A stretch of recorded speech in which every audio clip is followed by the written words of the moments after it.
il y a des gens qui viennent pour te voir dans les gares. Ouais, on me reconnaît souvent quand je suis au piano. On me dit « Ah, c'est le mec de TikTok et tout. Je vais lui demander est-ce qu'il peut jouer mon son et tout. » Et c'est super drôle. Aouh! Qui est Antoine Lam? J'ai 18 ans et je suis créateur de contenu sur les réseaux sociaux. Je me mets dans des lieux publics, je vais tout simplement voir les gens et je leur demande s'ils veulent que je joue leur musique préférée. Je l'écoute et après je la rejoue et c'est super cool d'avoir les réactions des gens. Can you play Viva la Vida? Viva la Vida? Yes. Yeah, of course. Perfect.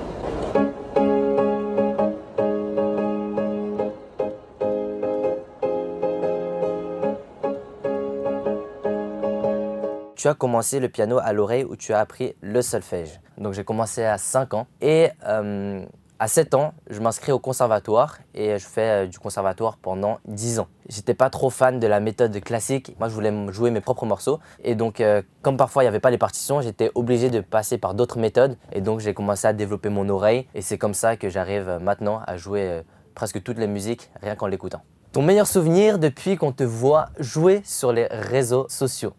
J'ai eu l'opportunité de jouer sur une montagne et vraiment c'était incroyable.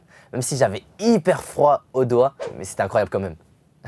Il paraît que tu as l'oreille relative, tu peux nous expliquer ce que ça veut dire? Je vais d'abord vous expliquer c'est quoi l'oreille absolue. L'oreille absolue en gros c'est dès qu'on va entendre un son, par exemple des oiseaux qui chantent, on va réussir à identifier les notes que l'oiseau chante. L'oreille relative c'est pouvoir retrouver des notes en fonction d'un système de base. Par exemple, je sais que ça c'est un Do, on va me faire une note, et bien je vais savoir que c'est telle note ou c'est telle note. Et moi j'ai l'oreille relative du coup. Combien de temps il te faut pour reproduire une musique que tu connais pas du tout? Alors ça dépend. Si c'est des musiques pop, du rap, c'est assez simple, je peux l'écouter juste une fois et la refaire. Après les musiques classiques, ça dépend la difficulté. Si c'est une étude de Chopin, ou là je peux pas le refaire à l'oreille.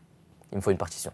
Selon toi, quelles sont les qualités indispensables pour être un bon musicien? Très très bonne question. Pour être un bon musicien, ça peut paraître bizarre ce que je vais dire, mais il faut chercher à jouer avec son cœur et son âme et pas jouer avec son cerveau. Il y a beaucoup de personnes, certes, ils ont une très bonne technique, ils ont une très très bonne agilité des doigts, mais quand on les entend jouer, on ne ressent pas vraiment l'émotion qu'ils veulent transmettre. Et c'est vraiment ça la différence entre quelqu'un qui joue avec son cerveau et quelqu'un qui joue avec ses émotions. Peux-tu nous jouer un extrait de ces morceaux?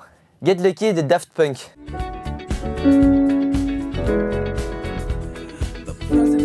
Ok.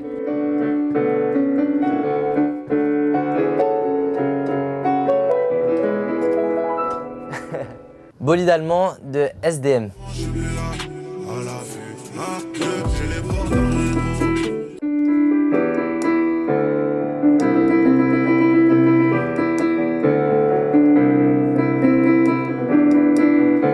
Gimme Gimme Gimme de ABBA. Pour celle-ci, on va tester un petit truc. Ok.